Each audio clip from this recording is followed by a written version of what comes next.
ప్రైవేటులో అత్యధిక ఫీజులు కట్టలేకపోతున్న వారికి కల్పతరువులా నిలిచే ప్రభుత్వ కళాశాలలు సొంత భవనాలు లేక దీనస్థితిని ఎదుర్కొంటున్నాయి. అందుకు ఉదాహరణే అత్తిలి ప్రభుత్వ జూనియర్ కళాశాల. 15 మండలాల విద్యార్థులకు అందుబాటులో ఉండే ఈ కళాశాల 3 ఏళ్లుగా హైస్కూల్ భవనంలో నడుస్తుంది. కళాశాల భవనాల నిర్మాణాలకు 2,30,00,000 రూపాయలు మంజూరైనా ఇప్పటి వరకు నిర్మాణాలే ప్రారంభించలేదు. ఫలితంగా కనీస సౌకర్యాలు లేక విద్యార్థులు అవస్థలు పడుతున్నారు.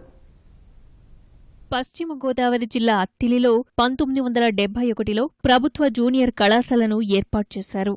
గ్రామానికి చెందిన వైట్ల కనకం అనే దాత హైస్కూల్, జూనియర్ కళాశాలకు కలిపి 3.47 ఎకరాల స్థలాన్ని విరాళంగా ఇచ్చారు. ఆ స్థలంలో నిర్మించిన ప్రభుత్వ జూనియర్ కళాశాల భవనాలు శిథిలావస్థకు చేరాయి. కూలిపోయేలా ఉన్న భవనాలు కళాశాల నిర్వహణకు పనికిరావని అధికారులు 15 ఏళ్ల కిందటే ధృవీకరించారు. ఈ నేపథ్యంలో 3 ఏళ్ల క్రితం కళాశాల తరగతులను పక్కనున్న బాలుర ఉన్నత పాఠశాలలోని అదనపు భవనంలోకి మార్చారు.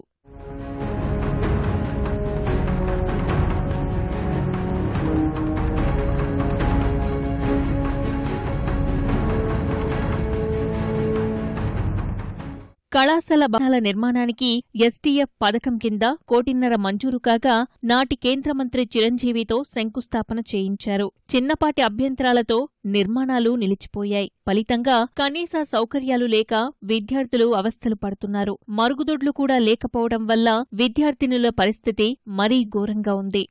మాకు పాత భవనం పడిపోయే శిథిలా వ్యవస్థలో ఉన్నదని మాకు హైస్కూల్లో పెట్టారు. అక్కడ గదులు చాలా ఇరుగ్గా ఉంటున్నాయి. మాకు సౌకర్యాలు కూడా అందుబాటులో లేవు.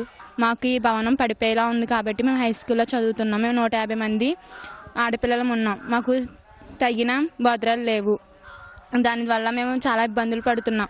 కాలేజీ పడిపోయేలా ఉంది కాబట్టి మేము హై స్కూల్ పైన రూముల్లో చదువుతున్నాము.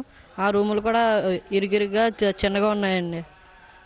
అలాగే బాయ్స్ కూడా టాయిలెట్లో ఏం లేవు. మేము దగ్గరగా దూరంగా వెళ్లాల్సి వస్తుంది. మాకు తాగడానికి వాటర్ కూడా ఉండడం లేదు. ఈ కళాశాల పడిపోతుంది. సైకిల్స్ పెట్టుకోవడానికి మాకు ప్లేస్ కూడా లేదు. మాకు కొత్త బిల్డింగ్ కట్టమని కోరుచున్నాం. విద్యార్థుల తల్లిదండ్రులు కూడా అత్తిలి ప్రభుత్వ జూనియర్ కళాశాలలో పిల్లల్ని చేర్చేందుకు వెనకడుగు వేస్తున్నారు. ఎక్కడ ఏ రూమ్ చూసినా అసలు చాలా ఇదిగా ఉందండి. పడిపోతున్నాయండి. ఎక్కడైనా పిల్లలు పంపితే కూడా భయంగానే ఉందండి మాకు. దాన్ని బట్టి మేము ఇక్కడ జాయిన్ చేయాలా వద్దా అన్నది ఆలోచనలో కొంత పడుతున్నామండి. చాలా సౌకర్యాలు రిటర్న్లు ఏంటంటే బాత్రూమ్లు ఏం బాగోలేదండి.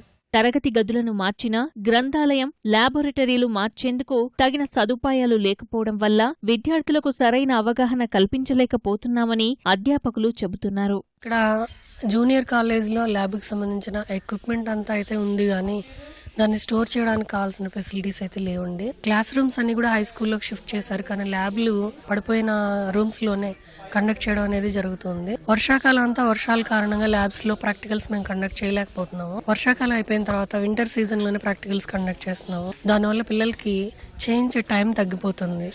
దీనికి ఆల్టర్నేటివ్ ఏదైనా మాకు బిల్డింగ్ ప్రపోజల్స్ అయితే చాలా సార్లు పంపించాము. కన్స్ట్రక్షన్ వరకు వచ్చి ఆగిపోతున్నాయి తప్ప ఫుల్ ఫ్లెడ్జ్డ్ ఏది కూడా అమలు అవట్లేదు.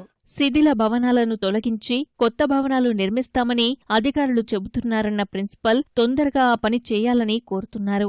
అత్తిలి ప్రభుత్వ జూనియర్ కళాశాల గత 3 సంవత్సరాల నుంచి కూడా కళాశాల భవనం శిథిలావస్థలో ఉంది. మరి లాస్ట్ ఇయర్ ఈ కళాశాల జాయిన్ అవగానే ఇక్కడి నుంచి డిపిఆర్స్ పంపించడం, అంటే డిజిబిలాంటర్స్ కూడా వెంటనే ఏమని కూడా పంపించడం జరిగింది. ఆ విధంగా కళాశాలకి 2,30,00,000 శాంక్షన్ అయింది. మరి ప్రస్తుతానికి క్లాస్ నిర్వహణ చాలా కష్టంగా ఉంది మాకు. ప్రస్తుతం హై స్కూల్స్లో 5 రూమ్స్ తీసుకుని అందులో క్లాసులు నిర్వహిస్తున్నాం. మరి తొందరగా వచ్చినట్టయితే పిల్లలకి మాకు కూడా అందరికీ బాగుంటుంది. మరి ఇది పై అధికారులు వెంటనే చొరవ తీసుకుని కళాశాలకి తొందరగా నిధులు మంజూరు కోరుతున్నాం. 15 ఏళ్లుగా కొనసాగుతున్న ఇబ్బందులు తీర్చేందుకు ప్రభుత్వం చొరవ చూపాలని విద్యార్థులు, వారి తల్లిదండ్రులు కోరుతున్నారు.